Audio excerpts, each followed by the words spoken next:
जय श्री राम।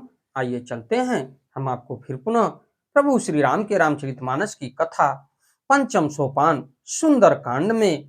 तो सुंदर कांड इस कलयुग में एक संजीवनी से कम नहीं है, जिसको सुनने और पढ़ने मात्र से ही हमारा या आपका देश संसार का कल्याण होगा। तो पिछली कथा में मैंने आपको बताया था कि महावीर बजरंगबली लंका का दहन करके और कूद पड़े पुनि सिंधु मझारी।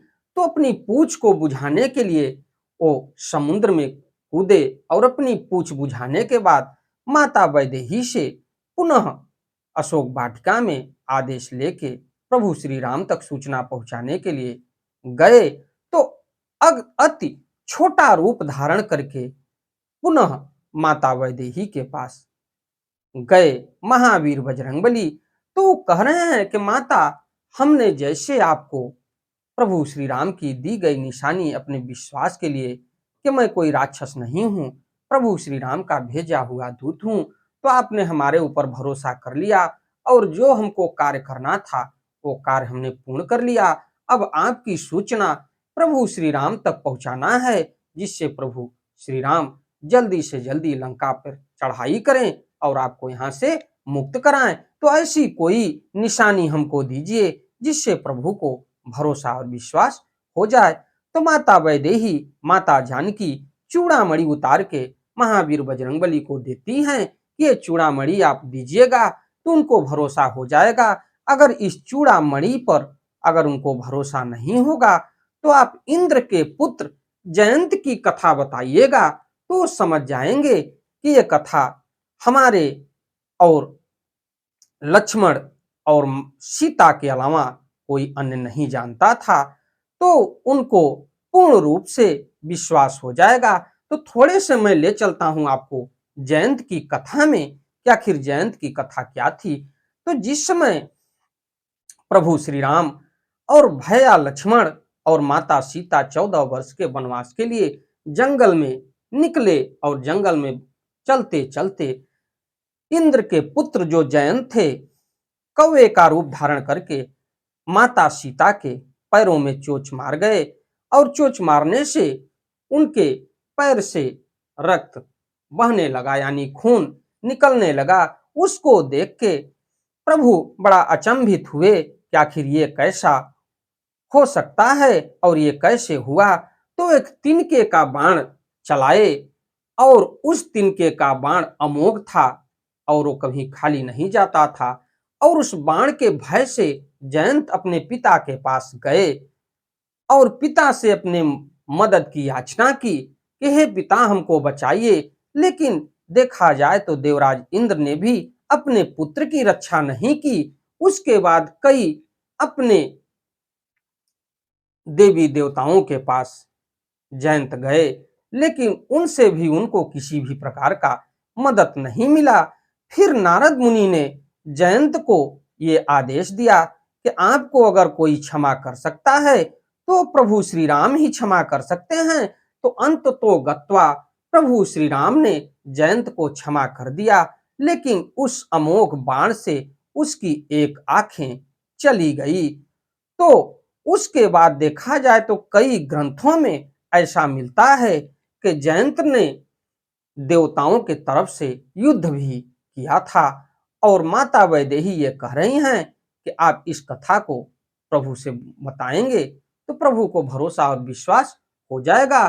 तो जयंत की माता का नाम सची था और इंद्राणी भी बोला जाता था। तो आगे की कथा में मैं आपको ले चलता हूं। तो विघ्नों को हरने वाले भगवान गणेश और विद्या की प्रदायिनी मां सरस्वती के चरणों में शीश नवाते हुए विनम्र निवेदन करूंगा कि हमारे देश संसार में जहां भी प्रभु श्री राम के रामचरितमानस की कथा हो रही हो, उसे संपन्न करने में अपना पूर्ण योगदान दें। उसके साथ साथ हमारे ऊपर, देश संसार के ऊपर अपनी कृपा बनाए रखें। ओम श्री जानकी वल्लभो विजयते। एक बार प्रेम से बोलिए प्रभु श्री राम की जय हो, प्रभु श्री राम की जय हो, महावीर बजरंगबली की जय हो, महावीर बजरंगबली की जय हो। तो आगे माता क्या कहती हैं और महावीर बजरंगबली किस प्रकार से आज्ञा लेके प्रभु श्री राम तक पहुंचते हैं, तो पूछ बुझाई खोई श्रम, धरि लघु रूप बहोर, जनक सुता के आगे ठाढ़ भयउ करी जोर।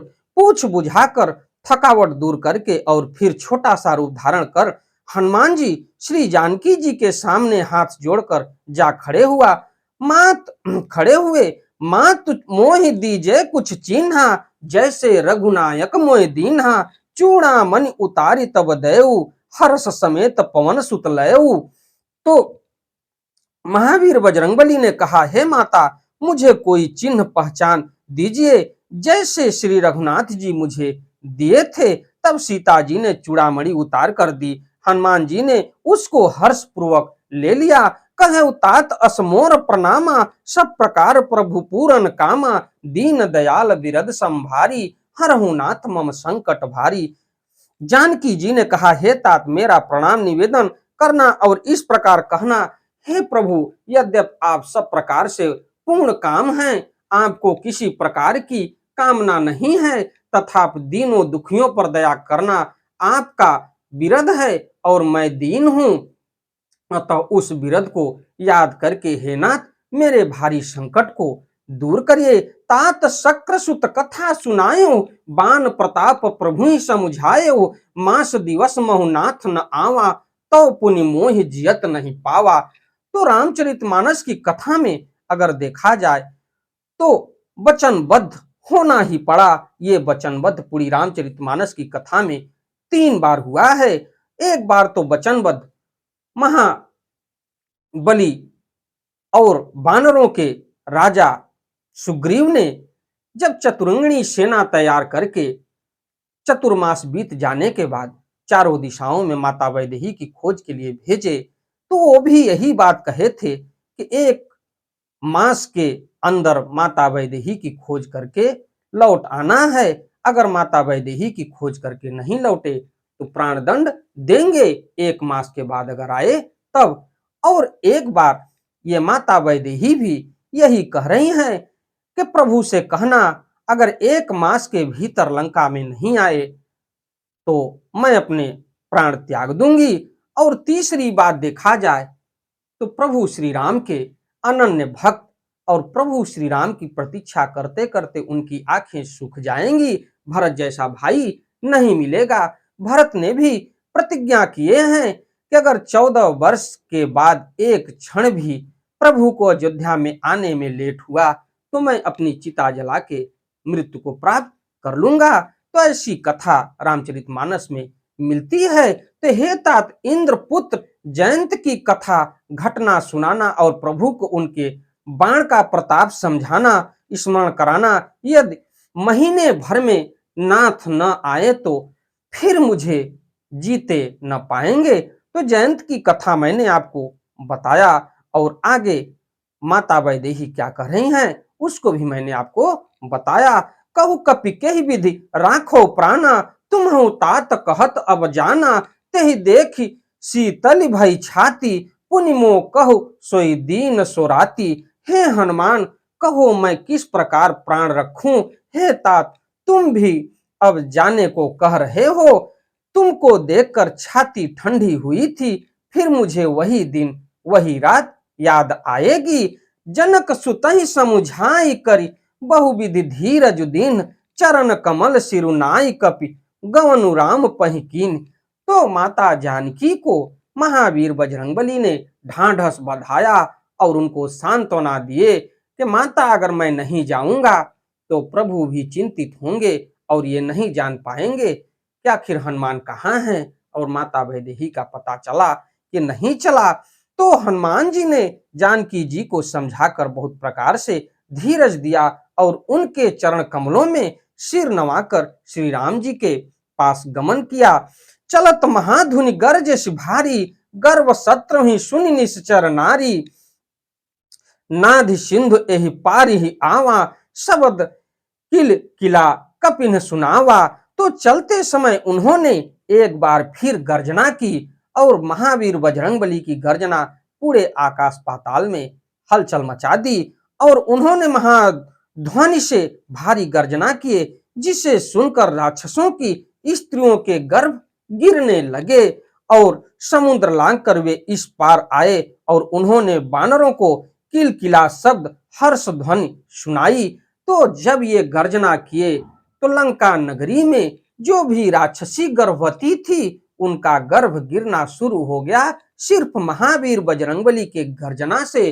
और अपनी भाषा में जब समुद्र लांघ रहे हैं फिर अपनी भाषा में गर्जना किए और इस पार बैठे हुए उनकी प्रतीक्षा करने वाले नल नील अंगद और ऋक्षराज जामवंत पहचान गए कि महावीर बजरंगबली मंगलमय हो और खुशखबरी लेके आ रहे हैं। हर से सब बिलो की हनुमाना, नूतन जन्म कपिन तब जाना, मुख प्रसन्न तन तेज विराजा, किन्ह श्री रामचंद्र कर काजा। तो लोग कह रहे हैं कि प्रभु श्री रामचंद्र जी का महावीर बजरंगबली ने कार्य कर डाला। हनुमान जी को देखकर सब हर्षित हो गए और तब वानरों ने अपना नया जन्म समझा। हनुमान जी का मुख प्रसन्न है और शरीर में तेज विराजमान है, जिससे उन्होंने समझ लिया कि ये श्री रामचंद्र जी का कार्य कर आए हैं। तो ये रामचरितमानस की जो कथा है इसमें आपको बहुत कुछ मिलता है।